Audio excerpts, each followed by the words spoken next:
Alright, it's about that time of year. Another year, another trade deadline recap.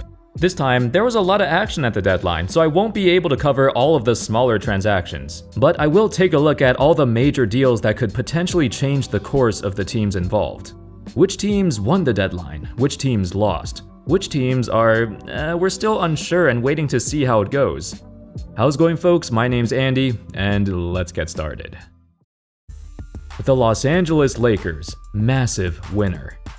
They finally managed to get rid of Russell Westbrook and his ludicrous contract, though it was expiring after this season, so the fact that they managed to get a solid haul of players is impressive. In return for Westbrook, Juan Toscano Anderson, and a 2027 protected first-rounder, the Lakers got back D'Angelo Russell from the Wolves, and Malik Beasley and Jared Vanderbilt from the Jazz in a 3-team trade. D'Lo had a slow start to the season, but he's picked it up and is having a far superior season than Westbrook. You add on Beasley and Vanderbilt, two dynamic role players who've helped the Jazz become the 4th best offense in the league, it gives the Lakers a different look and adds some much needed depth to a team that severely lacked it before, because of Westbrook taking up so much cap space. They also managed to acquire both Mo Bamba and Rui Hachimura, two young guys who were struggling to find a role on their previous teams. I know everyone has lost faith in Bamba by now, but he's still better than Patrick Beverley and still has room to grow. If either of these guys can show out in LA, especially Hachimura, whose contract expires at the end of the season, they could be re-signed and become building blocks for the team's future, depending on how well they play.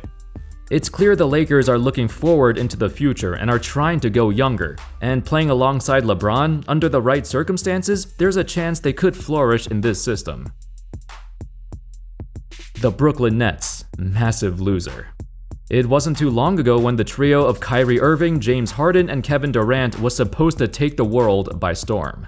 3 superstars, yet the 3 of them managed to just play 16 games together, before Harden got traded and the whole Ben Simmons saga began. This season, however, for a while it looked like they were getting it together. They were winning games, even fighting for the top seed in the East for a little bit. Kevin Durant was having arguably the best statistical year of his life, but then the trade request happened. Kyrie's trade request meant this season was over. Durant's request followed shortly after, and now they're both gone. To sum it up, I found this post on Reddit here.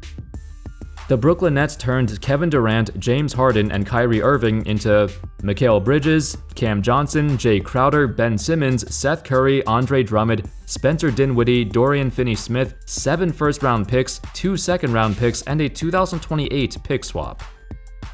With the exception of Mikal Bridges and Cam Johnson, who they both got from Phoenix in the Durant trade, the rest of the players they got back aren't particularly impressive, nor will they be there for the long haul. Heck, Jay Crowder's already gone. 7 first-rounders is a lot though. Although it depends where they fall. It's almost like the Nets started over, again. Honestly, it's not a terrible haul considering the Nets had no other choice but to trade him away. This super team saga is now over for this franchise. But hey, at least they still got Ben Simmons, right? The Phoenix Suns, winner. Here are the full details of the Kevin Durant trade. The Suns received Durant and TJ Warren. The Nets receive Bridges, Johnson, Crowder, 4 first-rounders, and a 2028 pick swap. By making this move, the organization made it clear that they're trying to win right now, and they were able to acquire Durant without getting rid of DeAndre Ayton. The Suns are a team that basically exceeded past their expectations very quickly. This team was originally a young, talented team rebuilding together. Like any other rebuilding team, it was supposed to take a while. However, they reached the finals very quickly, and because of that, they feel like the championship is in reach, so they went all in. I don't think this is a bad idea. I mean, Durant is under contract until 2026, so they have a lot of time. Plus, in the event that Durant does want to leave or the team isn't doing so well, they can still trade away Durant and get a decent return. I also think the Suns feel a sense of urgency. With Chris Paul not looking the same as he used to, and then losing in the second round to the Mavs the previous season, this was the big splash they needed to make. Additionally, they also low-key acquired TJ Warren, his second stint in Phoenix. A few years ago, before the foot problems, Warren was a highly efficient 20-point-per-game scorer in Indiana. He's been slowly working his way back, but maybe he still has that spark in him. Oh, the Suns definitely need some more role players now. The Dallas Mavericks. Winner, I think? But I'm not too sure. This is a tough one. This is the trade the Mavs made to acquire Kyrie. On paper, it looks like a great deal for the Mavs. Kyrie is having one of the best seasons of his career, despite the off-court drama. The problem is, this is the last year of his contract. He'll be an unrestricted free agent in the summer of 2023. When the trade happened, Kyrie mentioned he was super happy and ecstatic to play with Luka, but he says stuff like this all the time. We don't know how he's truly feeling. If the Mavs get knocked out early in the playoffs and Kyrie is unsatisfied with the results, he could just walk away and the Mavs lose him for nothing. However, similar to the Suns, this was a risk the Mavs had to take.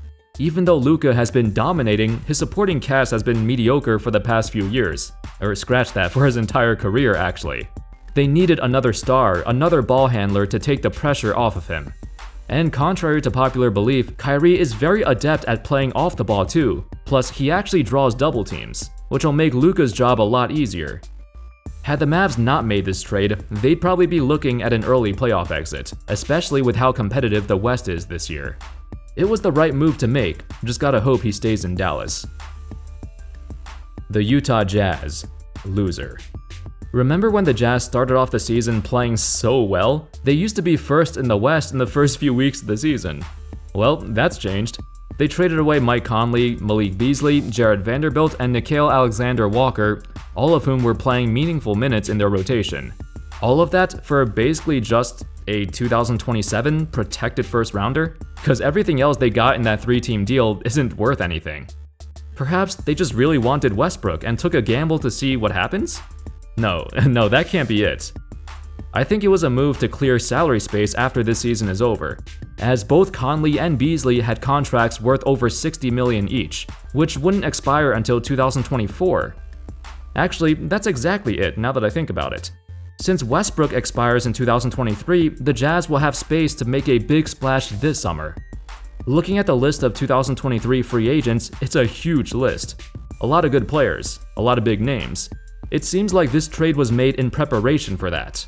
But if they don't get anyone over the summer, it's kind of a waste of a trade. The Toronto Raptors. I don't know. I'm not sure what to make of the Raptors' lack of moves here. Though they did acquire Jakob Poeltl, so now he's back in Toronto, but it's not exactly a trade that's going to move the needle. I think many of us expected the Raptors to make a bigger move at the deadline. There were rumors of so many teams calling for OG Anunoby. Pascal Siakam's name was thrown around a lot too, same with Fred VanVleet. With the Raptors' current place in the East, and the fact that they've been trying to win with this same core for a while, with mixed results, there was a chance that this was the year they'd blow it up and start over. Either way, was it worth trading away a protected first rounder for Poeltl? Probably. The trade market was very competitive this year, and a lot of teams are making a run at the title, throwing a ton of firsts, a ton of second rounders too. But we don't know if it's gonna be like this next year. Maybe the value they'd get back in the future wouldn't be the same as it is now. The Warriors and Clippers. Losers. I feel weird saying that teams that don't make any moves are losers, but for the Warriors and Clippers, they saw their peers in the West improve their teams drastically, while they kinda just sat there. Both these teams have a foundation of talent. We know they have the star power to win any series if their stars turn it up. The Clippers, especially, they're actually stacked with solid players with not enough minutes to go around. I know they were in talks of trying to get Durant or Kyrie, but I guess their offer just wasn't good enough.